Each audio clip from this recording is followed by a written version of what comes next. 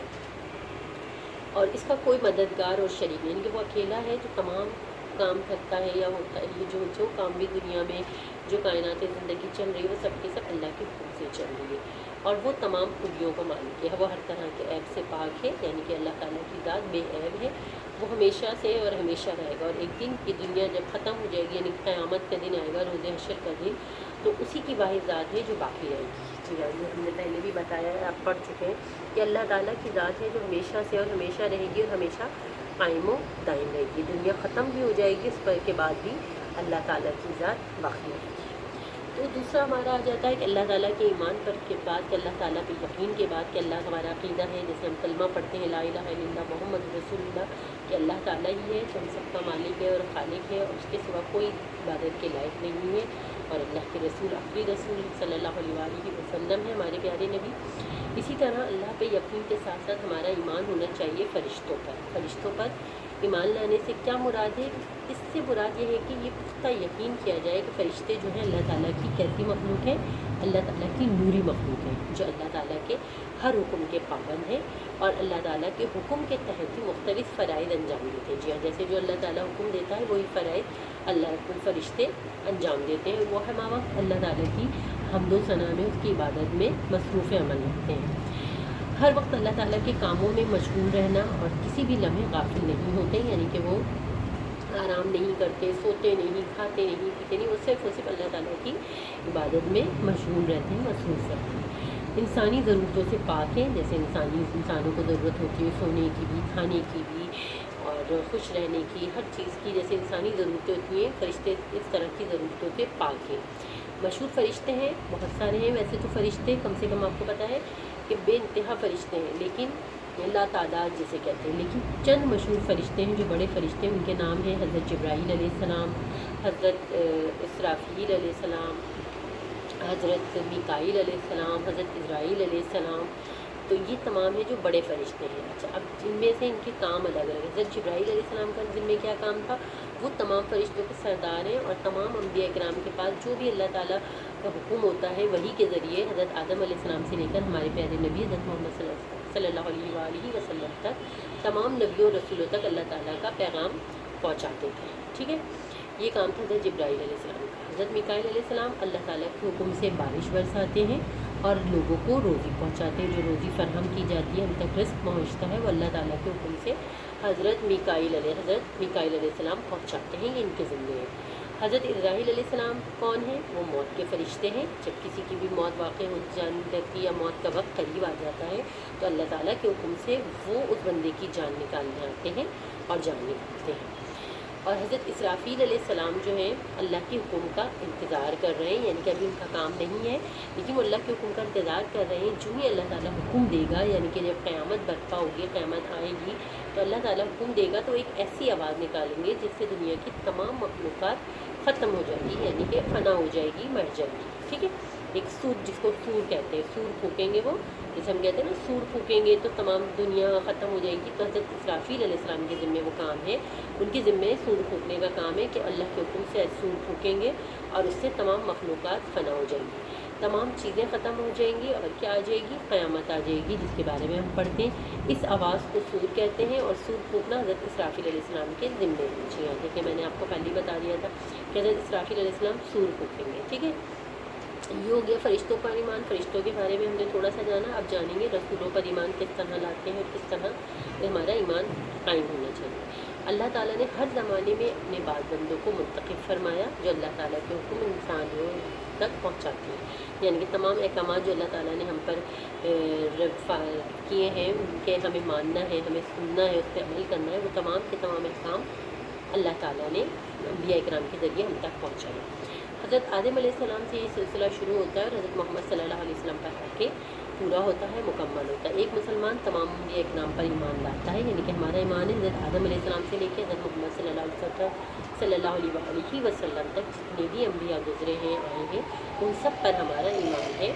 ان سب پر ان سب کو ہم مانتے ہیں۔ ٹھیک ہے، بہرحال اس کا عقیدہ یہ ہے کہ حضرت محمد صلی اللہ علیہ وسلم اللہ کے آخری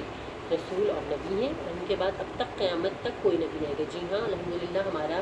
یہ ایمان ہے کہ ہمارے پیارے نبی صلی اللہ علیہ وسلم، حضرت محمد صلی اللہ علیہ وسلم اللہ کے آخری رسول ہیں جن پر قرآن پاک نازل ہوئی۔ قرآن پاک بھی آخری کتاب ہے اور ہمارے پیارے نبی آخری نبی ہیں، اور قیامت تک کوئی نبی نہیں آئے گا، ٹھیک ہے۔ اور جو شخص اس بات سے بھی انکار کرتا ہے وہ مسلمان نہیں ہوتا، وہ دائرہ اسلام سے خارج ہو جاتا ہے۔ جیسے اللہ تعالیٰ نے قرآن پاک میں سورہ الاحزاب میں فرمایا ہے کہ انہوں نے کیا فرمایا ہے، سورۃ الاحزاب میں آیت نمبر 40 میں ہے، ما کان محمد ابا احد من رجالکم ولکن رسول اللہ وخاتم النبیین۔ ترجمہ: محمد صلی اللہ علیہ وسلم تم میں سے کسی مرد کے باپ نہیں مگر اللہ کے رسول اور سب نبیوں پر مہر آخری، یعنی کہ آخری نبی ہے۔ جی، سب نبیوں پر مہر ہے، یعنی کہ آخری نبی ہے، ٹھیک ہے نا۔ یعنی کہ اس میں یہ بتایا گیا ہے، قرآن پاک کی آیت کا ذکر کیا گیا ہے۔ اس کے بعد فرشتوں پر ایمان، سب سے پہلے اللہ تعالیٰ کے اوپر ہم نے اللہ تعالیٰ پر ایمان کی بات کری، اس کو مانا کس طرح پڑھا ہم نے، فرشتوں پر ایمان، پھر رسولوں پر ایمان، اس کے بعد آ جاتا ہے آسمانی کتابوں پر ایمان۔ جی ہاں، جیسے ہمیں ان چیزوں پہ تو ہمیں آسمانی کتابوں پر بھی ایمان رکھنا بہت ضروری ہے۔ اس کا مطلب یہ کہ ان تمام کتابوں پر ایمان لایا جائے جو اللہ تعالیٰ نے اپنے رسولوں پر انسانوں کی ہدایت اور رہنمائی کے لیے وقتاً فوقتاً نازل کی، یعنی کہ درجہ بدرجہ نازل ہوئی کتابیں۔ تو اس کا ترجمہ قرآن پاک میں کچھ اس کا ذکر سورۃ النساء میں آیت نمبر 136 میں اس طرح کیا گیا، اے ایمان والو، اللہ پر، اس کے رسول پر، اور جو کتاب اس نے اپنے پیغمبر پر نازل کی ہے اور جو کتابیں اس سے پہلے نازل کی تھیں سب پر ایمان لاؤ۔ ان کتابوں میں انسان کی ہدایت کے لیے اللہ تعالیٰ کے احکامات تھے تاکہ لوگ نبی کے ساتھ ساتھ ان پر نازل کی گئی کتابوں سے بھی ہدایت اور رہنمائی حاصل کریں، یعنی کہ جو بھی پہلے کتابیں بھی گزری اس میں بھی اللہ تعالیٰ کے احکامات تھے اور لوگ نبی کے ساتھ ساتھ ان پر نازل کی گئی کتابوں پر بھی ہدایت اور رہنمائی حاصل کریں، ٹھیک ہے نا۔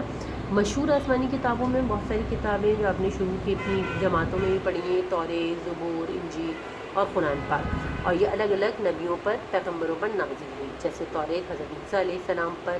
زبور حضرت داؤد علیہ السلام پر، انجیل حضرت عیسیٰ علیہ السلام پر، اور اللہ کی آخری کتاب قرآن مجید حضرت محمد صلی اللہ علیہ وسلم پر نازل کی گئی۔ قرآن مجید وہ واحد آسمانی کتاب ہے جس کی حفاظت کا ذمہ خود اللہ تعالیٰ نے لیا ہے۔ اس کتاب میں قیامت تک کوئی تبدیلی نہیں آ سکتی۔ جی ہاں، یہ اللہ تعالیٰ نے خود سے وعدہ کیا ہے کہ کوئی تبدیلی نہیں آ سکتی، کوئی اس کو نقصان نہیں پہنچا سکتا، اپنی طرف سے اس میں تبدیلی زیر زبر پیش کی بھی نہیں کر سکتا۔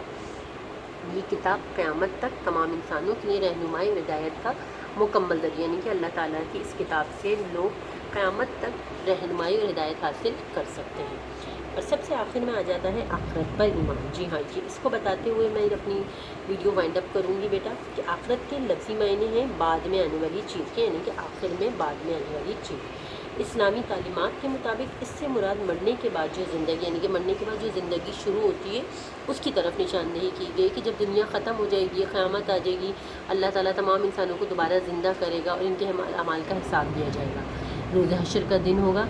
نیک لوگ جنت، سب کے اعمال نامے پیش کیے جائیں گے اور دیے جائیں گے، ان کے سامنے کھولے جائیں گے۔ نیک لوگ جو ہوں گے وہ جنت میں جائیں گے اور برے لوگ دوزخ میں اپنے گناہوں کی سزا پائیں گے، اور دوزخ بہت ہی برا ٹھکانہ ہے۔ جی ہاں، آخرت پر ایمان کا سب سے اہم مقصد اور فائدہ یہ ہے کہ اس سے انسان میں نیک عمل کرنے اور گناہوں سے بچنے کا احساس پیدا ہوتا ہے، یعنی کہ جس کا آخرت پر ایمان ہوتا ہے اس کے اندر یہ کوشش ہوتی ہے، اس کی یہ کوشش ہوتی ہے، وہ یہ جد و جہد کرتا ہے کہ وہ اچھے کام کرے، نیک عمل کرے اور جنت میں جائے اور برے کاموں سے بچے، گناہوں سے بچے، تاکہ اللہ تعالیٰ اس کو دوزخ میں نہیں جنت میں ڈالے۔ اللہ تعالیٰ تو کسی کو بھی نہیں چاہتا، یہ تو ہمارے اوپر ہے کہ اگر ہم اچھے کام کریں گے تو جنت میں جائیں گے، اور برے کام کریں گے، جھوٹ بولیں گے، غیبت کریں گے، کسی کے لیے بھی برا چاہیں گے تو ہمارا ٹھکانہ دوزخ ہوگی۔ یہ تھا ہمارے سبق کا کل وہ جو میں نے آپ کو بتایا، جس میں آپ نے پڑھا تھا، جیسے کہ اسلام کے عقائد میں اللہ تعالیٰ پر ایمان ہے، فرشتوں پر ایمان، رسولوں پر ایمان لانا، آسمانی کتابوں پر ایمان اور آخرت پر ایمان لانا۔ یہ تمام وہ چیزیں ہیں جس پر ایمان لانا بہت ضروری ہے ایک مسلمان کے لیے، اور یہ میں نے آج آپ کو سمجھایا، ایک چھوٹا سا تعارف دے، سب کی آپ اچھے سے گھر میں ریڈنگ کریں تاکہ آپ کو پتہ ہو، ہر ایک بات کا آپ کو پتہ ہوگا۔ پیپر میں کوئی بھی چیز آپ کو بیچ میں سے بھی آ جاتی ہے، کچھ پوچھی جاتی ہے سوال بنا کے یا خالی جگہ کی صورت میں، تو آپ بآسانی اس کو حل کر سکیں۔ اللہ تعالیٰ آپ کو اپنے حفظ و امان میں رکھے، اپنا بہت زیادہ خیال رکھیے گا۔ اجازت دیجیے، اللہ حافظ۔